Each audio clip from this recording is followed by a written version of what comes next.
Pertolongan kita adalah dalam nama Tuhan yang menjadikan langit dan bumi dan yang memelihara kesetiaannya sampai selama-lamanya dan tidak pernah meninggalkan perbuatan tangannya. Kebaktian ini jadi di dalam nama Bapa, Anak, dan Roh Kudus. Amin. Shalom, masih ada sukacita? Siapa yang menerima kebaikan Tuhan pada pagi hari ini? Puji Tuhan. Mari kita berikan pujian yang indah kepada Tuhan. Haleluya, masuk hadiratnya dengan hati bersyukur. Haleluya.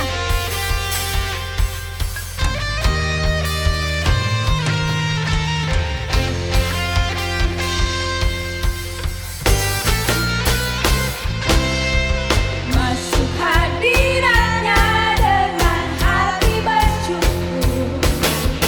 Masuk gerbangnya dengan pujian.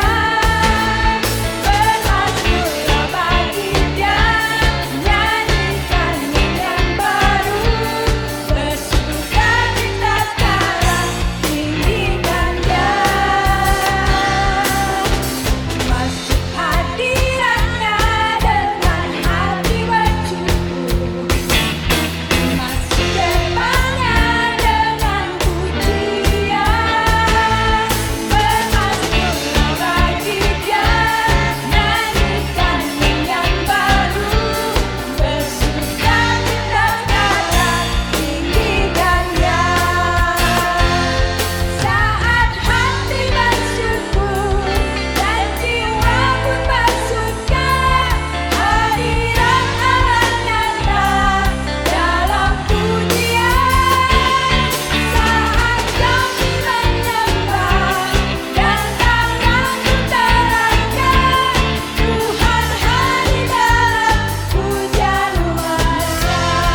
Hati kami penuh dengan ucapan syukur atas segala kebaikan Tuhan di dalam hidup kami. Kami bersyukur dan kami menaikkan segala pujian dan firman kami hanya untuk Engkau. Saat ini Bapa, kami rindu untuk membuka hati dan pikiran kami untuk belajar dari firman Tuhan.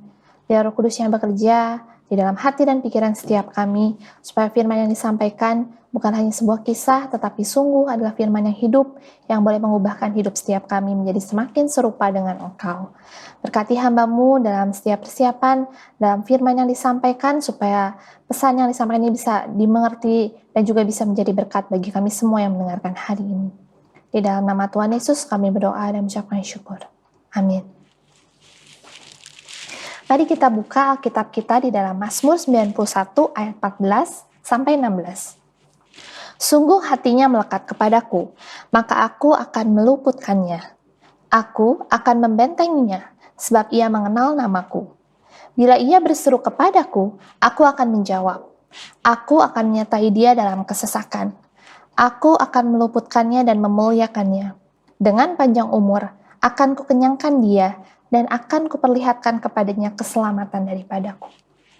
Saudara, di saat-saat ini tentunya kita punya definisi aman yang berbeda-beda untuk setiap pribadi. Mungkin ada dari saudara yang merasa aman saat kita punya tabungan uang darurat 10-12 kali penghasilan bulanan kita. Atau saudara punya investasi yang berbunga sangat baik, ataupun saudara memiliki karir yang bagus, saudara memiliki pasangan hidup yang tampan, yang cantik, anak-anak saudara pintar, anak-anak saudara sehat, ataupun mungkin di masa-masa sekarang kita punya definisi aman, yaitu saat kita menerima hasil swab tes kita non-reaktif atau negatif.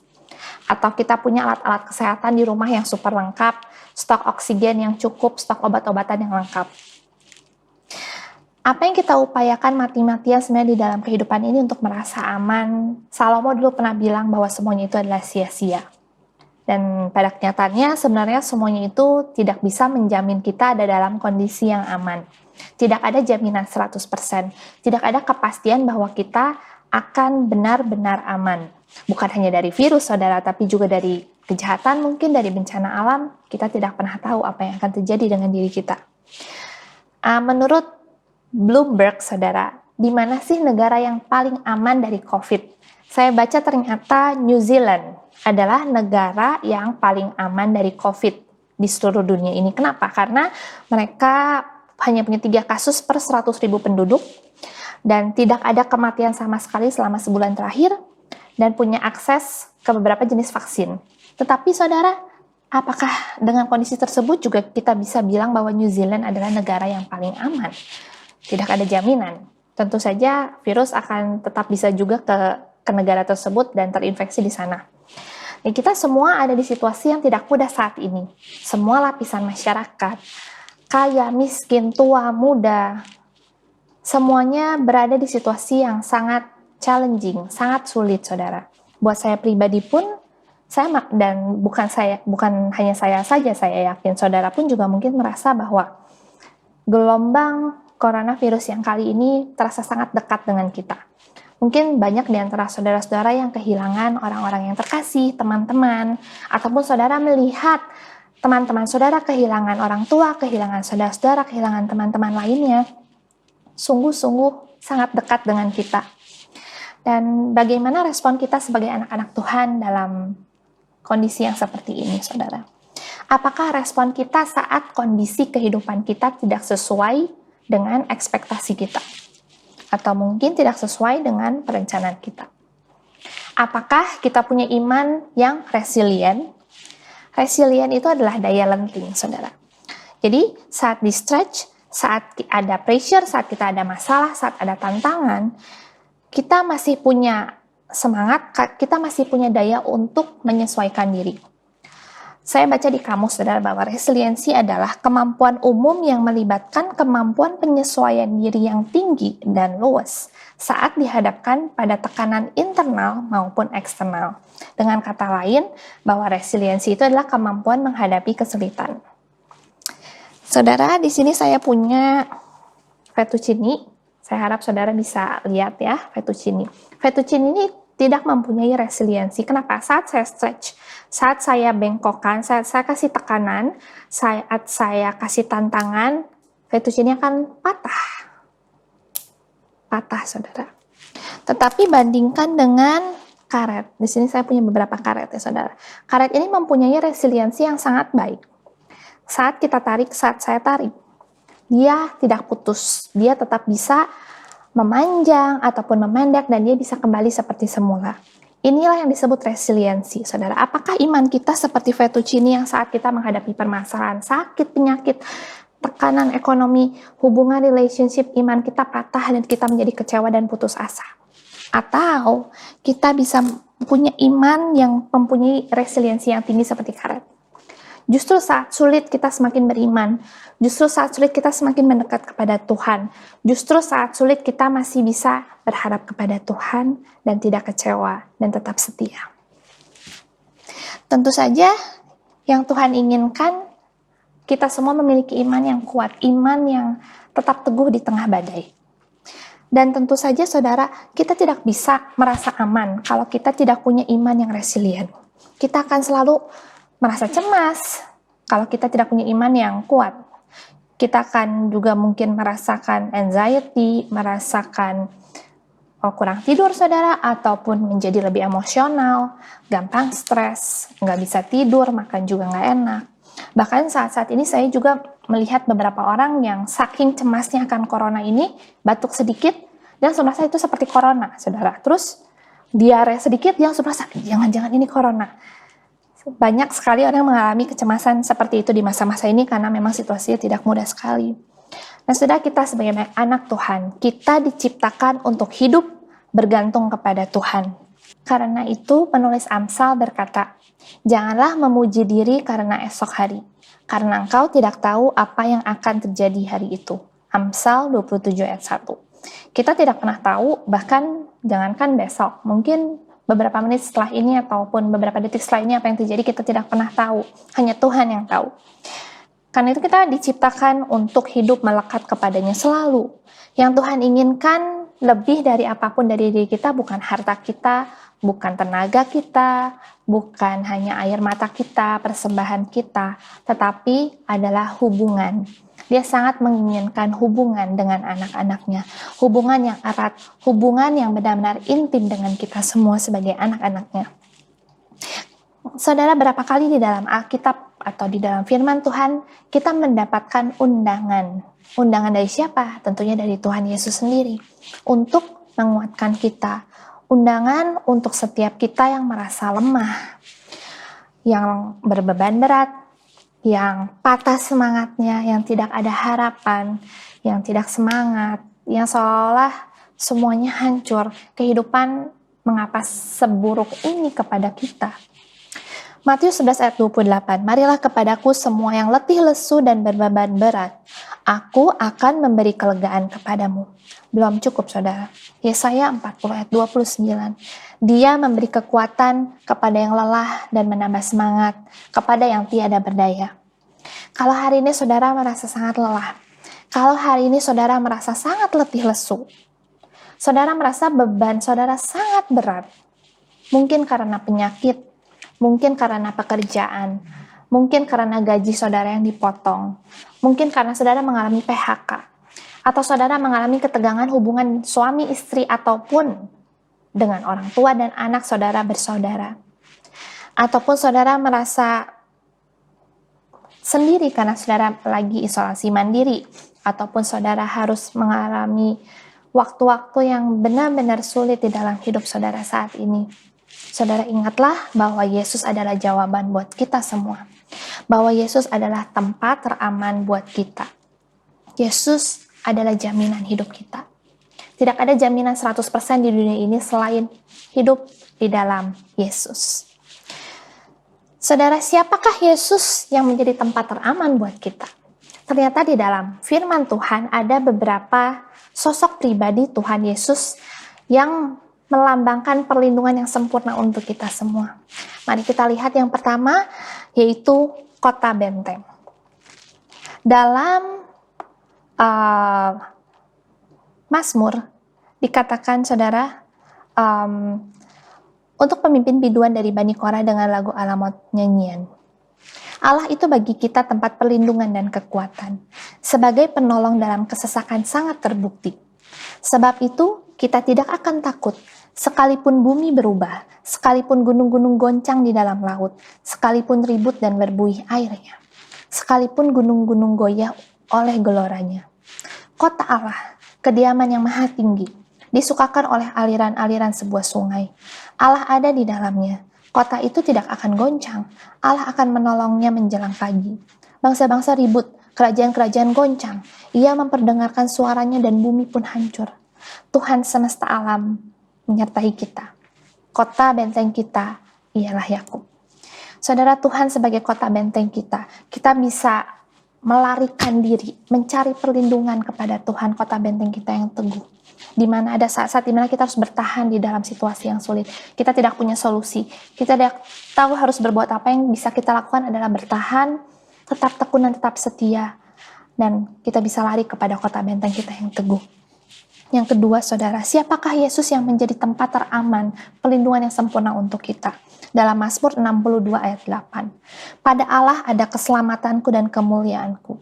Gunung batu kekuatanku, tempat perlindunganku ialah Allah. Tuhan sebagai gunung batu. Sama seperti kota benteng, saudara, gunung batu pun merupakan tempat perlindungan. Saat kita butuh perlindungan, janganlah cari orang lain. Janganlah cari hiburan yang lain. Janganlah cari sistem keamanan lain di dunia ini, tetapi larilah kepada gunung batu itu, yaitu Tuhan Yesus.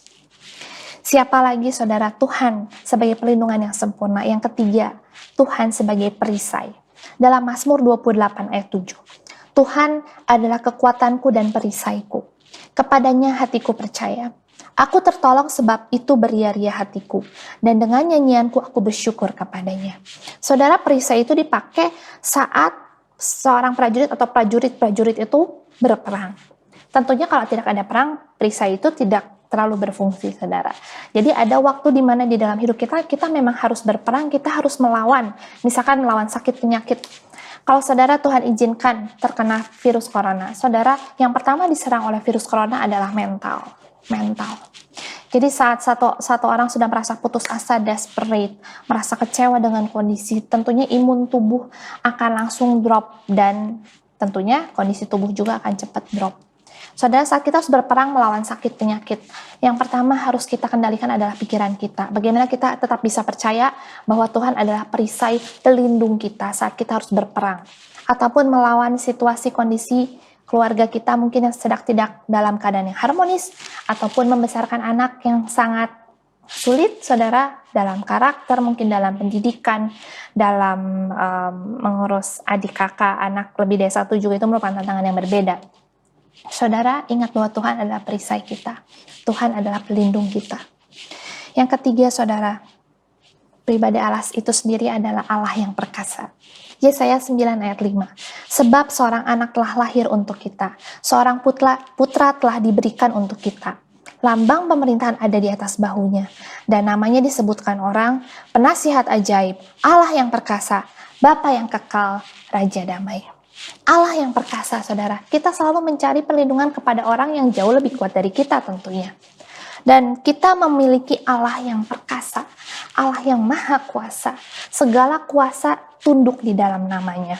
Tidak ada kuasa lain yang bisa melebihi kuasa Allah itu sendiri. Kita lihat bahwa Allah sudah menang atas maut. Tuhan sudah bangkit. Tuhan sudah mengalahkan kuasa kematian. Saudara, apalagi yang kurang? Perlindungan yang sempurna Tuhan berikan buat setiap kita. Dia adalah kota benteng yang teguh. Dia adalah gunung batu. Dia adalah perisai untuk kita. Dan dia sendiri adalah Allah yang perkasa. Kembali ke nats yang kita baca di awal tadi, saudara, dalam Mazmur 91 ayat 14-16. Kalau begitu, saudara, apa yang harus kita lakukan untuk kita bisa menikmati perlindungan Tuhan yang begitu sempurna? Bagaimana caranya supaya kita tetap bisa merasa aman di tengah segala gonjang-ganjing dunia, gonjang-ganjing kehidupan? Mazmur 91 ayat 14-16. Sungguh hatinya melekat kepadaku. Yang pertama, saudara, adalah kita hidup melekat dengan Tuhan.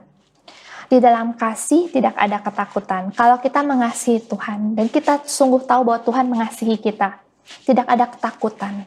Bukan berarti kita menjadi orang yang semena-mena, saudara, keluar tidak pakai masker dan segala macam. Bukan. Tetapi kita tidak merasa cemas. Kita tahu bahwa kita ada dalam perlindungannya Tuhan. Marilah kita terus hidup dekat kepada Tuhan. Milikilah kasih itu. Yang kedua, saudara, maka aku akan meluputkannya. Aku membentenginya sebab ia mengenal namaku. Yang kedua, saudara, mari kita mengenal namanya. Mengenal seseorang itu, saudara, tentunya butuh waktu, butuh usaha. Karena itu, untuk kita bisa mengenal Tuhan lebih dalam lagi, tentunya butuh usaha dan waktu dari kita.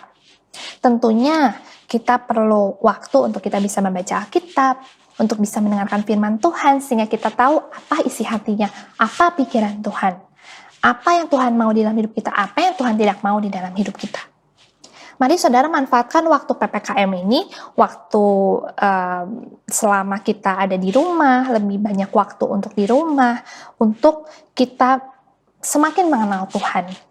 Bukan cuma menghabiskan waktu untuk nonton Netflix, ataupun nonton serial Korea, ataupun saudara cuma tidur-tidur aja, bersih-bersih rumah aja. Bukan berarti semua itu jelek, tidak saudara. Tetapi marilah kita menyediakan waktu untuk mengenal Tuhan lebih lagi.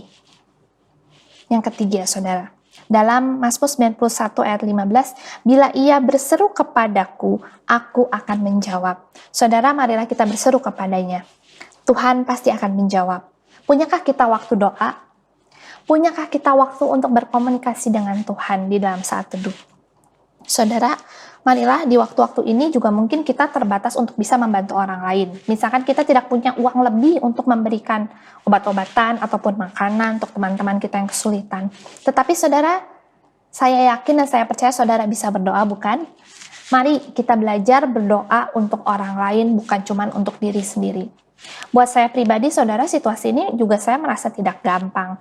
Karena itu, setiap malam saya tidak hanya berdoa untuk saya dan keluarga besar saya, tetapi saya mulai berdoa untuk teman-teman saya berdoa untuk keluarga dari teman-teman saya. Dan saya juga mengajak saudara, marilah kita naikkan doa-doa kita, bukan hanya untuk diri kita sendiri, tapi untuk orang-orang lain, untuk bangsa dan negara kita, untuk pemerintahan, ataupun saudara tahu teman kerja saudara mungkin yang benar-benar sedang membutuhkan pertolongan, tapi kita tidak bisa membantu mereka. Tetapi saudara, kita bisa berdoa untuk mereka. Berdoa itu gratis, berdoa itu tidak membuat saudara tersiksa, malah memberkati saudara, memberkati orang lain, dan saudara bisa lakukan itu kapan saja dan di mana saja. Mari kita berseru kepadanya lebih lagi. Yang ketiga, saudara, di ayat yang ke-15 tadi, aku akan menyertai dia dalam kesesakan. Saudara, mari kita dapatkan penyertaan Tuhan di dalam kesesakan. Kalau kita bisa memberi diri untuk ditolong, ada orang-orang yang tidak sadar bahwa dia membutuhkan pertolongan dan menjalani hidup dengan kekuatannya sendiri, dengan jalannya sendiri.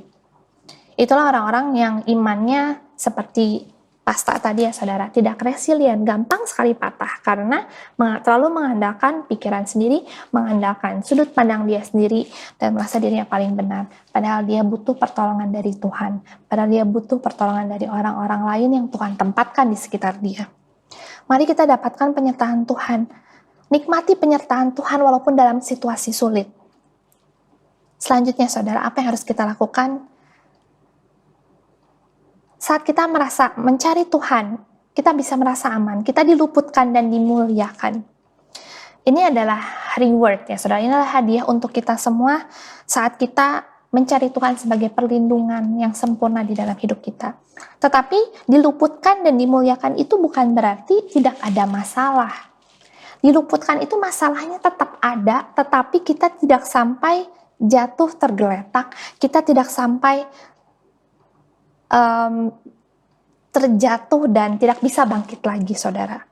Ada masalah tentu saja, banyak sekali masalah. Bukan berarti saat kita ada masalah berarti Tuhan tidak baik. Saat ada masalah Tuhan tidak merubah keadaan, tetapi Tuhan ingin merubah cara pikir kita. Tuhan ingin mengubahkan sikap hati kita. Tuhan ingin mengubahkan diri kita untuk kita bisa lebih mengenal Tuhan dan semakin mengandalkan Dia di dalam hidup kita. Yang terakhir saudara di ayat 16, dengan panjang umur akan kukenyangkan dia dan akan kuperlihatkan kepadanya keselamatan daripadaku. Saudara, panjang umur, dikenyangkan, diselamatkan. Ini menggambarkan bahwa kita akan hidup kekal bersama Bapa di sorga nanti. Hidup di dunia adalah hidup yang sementara, bukan tujuan akhir kehidupan kita. Tujuan akhir kehidupan orang-orang percaya adalah di sorga nanti. Saudara, bertahanlah karena semua ini hanya bersifat sementara. Sementara bukan berarti 1-2 hari kita nggak pernah tahu, saudara, sampai kapan pandemi ini akan berakhir, sampai kapan masalah hidup kita tidak akan berakhir. Tentunya masalah akan selalu ada selama kita hidup. Jadi ingatlah bahwa ini cuma sementara, saudara. Dan nanti kita akan menikmati kekekalan bersama dengan Bapa di sorga nanti. Apa yang harus kita lakukan? Yang pertama, melekat kepada Tuhan, mengenal namanya, berseru kepadanya, mendapatkan penyertaan Tuhan dalam kesesakan, diluputkan dan dimuliakan. Dan kita akan menikmati kekekalan bersama Bapa di sorga nanti. Saudara, kesimpulannya, iman yang resilient, iman yang mempunyai daya lenting. Yang seperti ini ya saudara, tekanan, masalah, siksaan mungkin saudara, sesuatu yang sangat menyiksa hidup saudara. Tetap kita punya iman yang resilient karena kita tahu bahwa kita mencari perlindungan kepada Tuhan, bukan yang lain. Tuhan sebagai kota benteng, gunung batu, perisai, dan Allah yang perkasa yang tentunya sangat mampu untuk melindungi kita dengan sangat baik. Saudara, tetaplah setia, tetaplah kuat di masa-masa sulit ini. Dan jangan lupa juga saudara, peliharakan kesehatan saudara. Sehat bukan hanya berbicara soal fisik, tetapi berbicara soal keseluruhan diri kita sebagai manusia. Kita punya fisik, mental, dan rohani. Secara menjaga kesehatan secara fisik, terapkan 5M. Jangan lupa saudara, tetap terapkan protokol kesehatan yang ketat di masa-masa seperti ini. Saudara bisa tidur yang cukup, makan makanan yang bergizi, berolahraga. Dan untuk memelihara kesehatan mental saudara bisa tetap bersuka cita, bisa memiliki pikiran yang positif, optimis, tidak menyebarkan hoaks ataupun ketakutan. Saudara, hati-hati dalam kita menyebarkan berita-berita di WhatsApp ataupun di sosial media. Kadang itu bukan memberikan informasi tetapi menyebarkan ketakutan dan kekhawatiran. Saudara, marilah kita sebagai anak-anak Tuhan juga bisa memeliharakan kesehatan mental diri kita sendiri dan orang lain. Lebih baik kita mungkin share ayat-ayat yang menguatkan, pujian-pujian yang menguatkan, atau firman Tuhan yang boleh memberikan satu semangat kepada kita. Dan juga saudara, tentu saja memelihara kesehatan rohani kita dengan kita punya saat teduh, waktu pribadi bersama dengan Tuhan.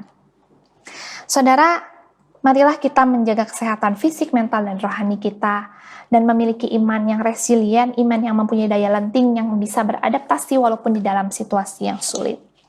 Tuhan sangat mengasihi saudara. Kalau saudara belum pernah menerima kasih itu, ambil keputusan hari ini untuk menerima Tuhan Yesus dan nikmati kasih dan perlindungannya saudara. Kalau saudara sudah mengenal Tuhan Yesus, sudah memiliki kasih itu, mari saudara, kita menjadi anak-anak Tuhan yang lebih setia lagi dalam kondisi sulit, dalam kondisi yang mungkin kurang kondusif. Mari saudara, kita nikmati kasih Tuhan, nikmati hidup bersama dengan Tuhan yang begitu indah, yang begitu luar biasa.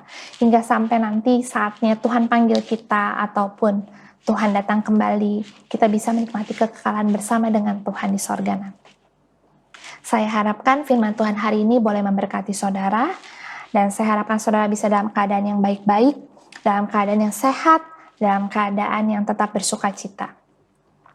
Amin. Mari kita berdoa. Terima kasih Tuhan Yesus untuk firman Tuhan yang boleh disampaikan hari ini. Bagaimana kami boleh diingatkan bahwa Tuhan adalah perlindungan kami yang sempurna, bahwa Engkau adalah tempat perlindungan dari segala tantangan hidup yang kami hadapi. Kami berdoa Tuhan, biar Roh Kudus boleh berbicara lebih detail, lebih spesifik, lebih dalam lagi kepada setiap kami, untuk kami bisa menerapkan firman Tuhan, kami bisa melakukannya dalam kehidupan kami sehari-hari, boleh mengubahkan perilaku kami dan menjadi semakin serupa dengan Engkau. Kami percaya bahwa Tuhan juga adalah yang setia, Allah yang berkuasa, dan selalu memberikan kami kekuatan buat kami semua yang mungkin dalam keadaan lemah lesu, dalam keadaan berbeban berat, dalam segala masalah finansial, masalah kesehatan, masalah hubungan satu dengan yang lainnya. Kami percaya Tuhan ada jalan keluar, ada kekuatan, ada penyertaan Tuhan buat kami. Terima kasih Bapa, Kau Allah yang selalu ada di dalam setiap hari kami, di dalam setiap tantangan yang kami hadapi hari ini. Terima kasih Tuhan Yesus, terima kasih Bapa. Tuhan memberkati engkau dan melindungi engkau. Tuhan menyinari engkau dengan wajah-Nya dan memberi engkau kasih karunia. Tuhan menghadapkan wajah-Nya kepadamu dan memberi engkau damai sejahtera.